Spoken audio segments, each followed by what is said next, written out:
So as you could see in the last video, the car would not start. It was not getting fuel, injector pulse, or spark. And after much tracing and wire checking, I finally discovered that I think the distributor is a tooth off. I thought it would still have spark if the distributor was a tooth off, and apparently it doesn't. So it's really hard to see, but you can kind of see the orientation of the rotor. And if I line it up with the number one coil or distributor cap mark where the number one plug wire goes on, it's like kind of in between number 1 and 2. So I'm thinking that the computer is not seeing that the crank sensor trigger is lined up with where the distributor thinks it should be, and it's just killing everything.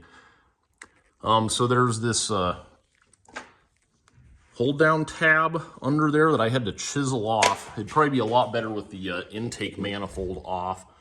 But anyway, I've got that out, and there is I'm thinking a 12 or 13 millimeter under there that I'm gonna have to get to with my crow's foot. It's really far back in there. I might have to end up taking the intake back off, but I'm gonna try it without it. All right, things just keep getting better here. You can tell I've got all kinds of diagnostic stuff out. I just pulled the distributor out, and apparently these have like a plastic gear on them, and as you can see, the gear is missing part of a tooth.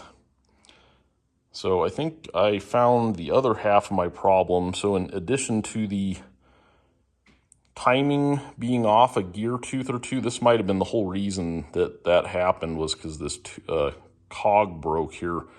I've read you can get a metal gear, and I'm gonna have to get online and try to find a metal gear, I guess. More to come.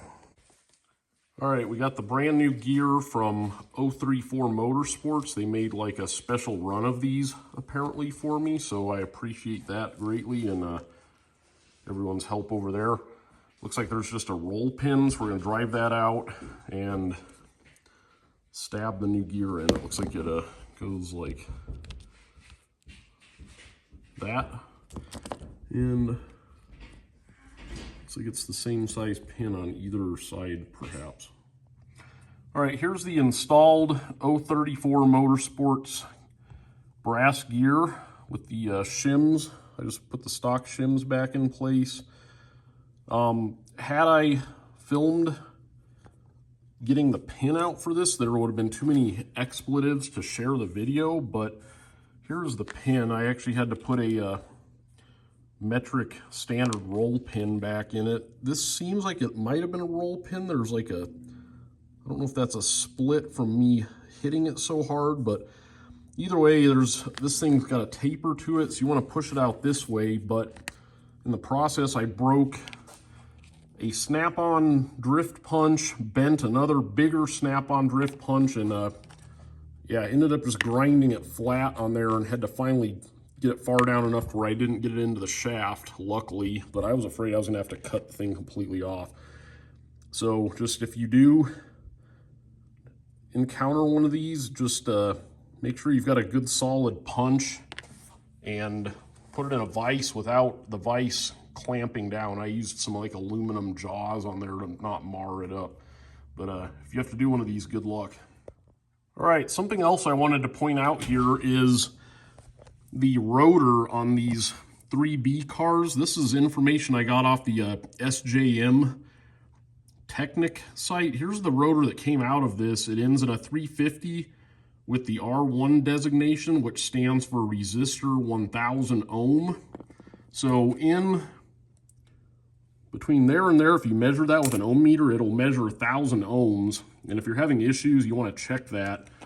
Here's the rotor that looks like it should be in here. And this one, I've actually ground it down. It should have a 414. The stock 3B rotor tip is roughly 18 millimeters, which you can see right there, 18. And the stock rotor that should have come with this car is 11 millimeters. So I could not find one of these rotors anywhere. There was a few in Europe that looked like they might be in stock, but I couldn't get the companies to measure or give me a firm delivery date or anything on it. So I went ahead and ordered another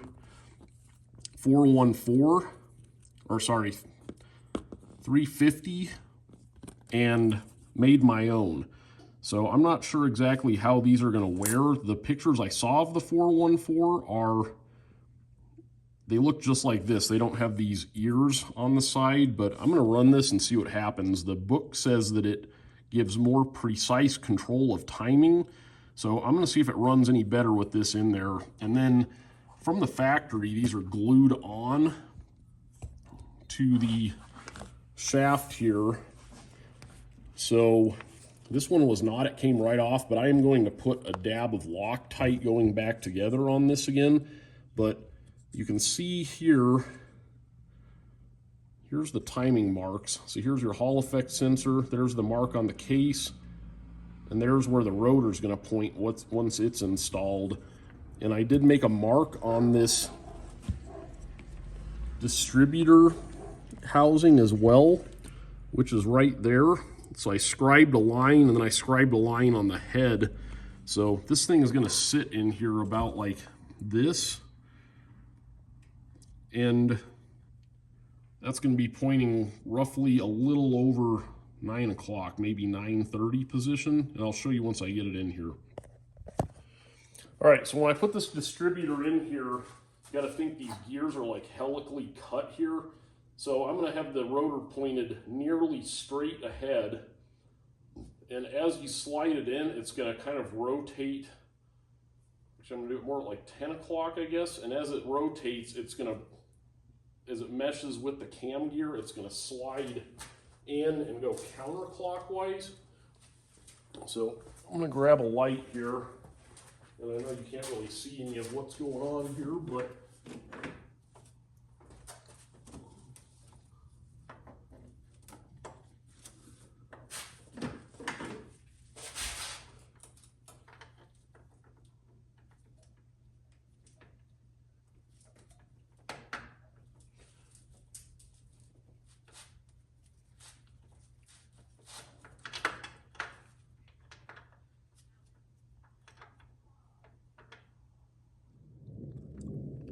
all right, this is looking down under the intake right where the throttle body meets, and as you can see the scribed line on the head there in the grease, and then the scribed line on the silver shiny part of the distributor.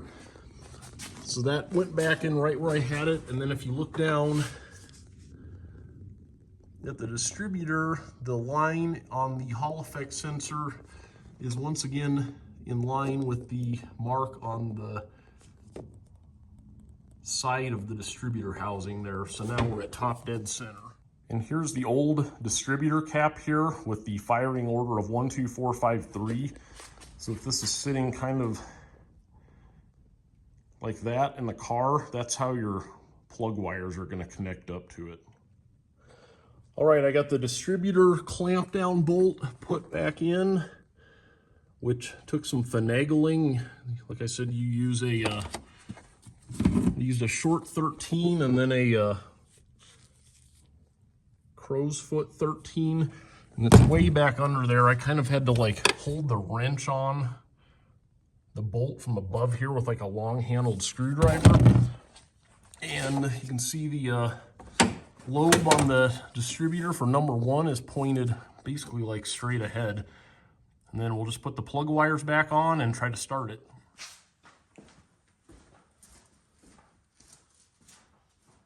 All right, we've got everything put back together here, and I'm gonna turn the key on, prime the fuel system, and make sure it's in neutral, of course, and crank it over.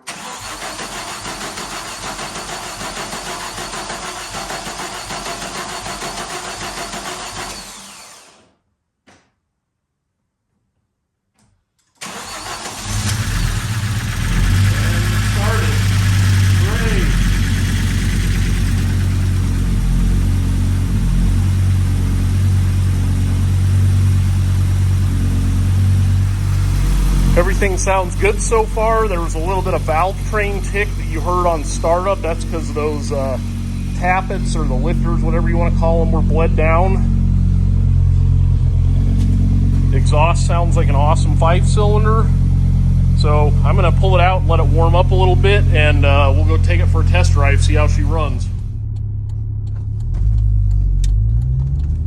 All right, we got the Avant all back together. We're taking it out for the first drive since the engine's been put together.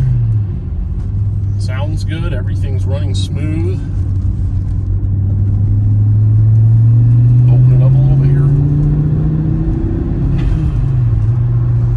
You can hear the blow-off valve a little bit after we put the K&N air filter on, and I think we'll call this repair good to go. Thanks for watching.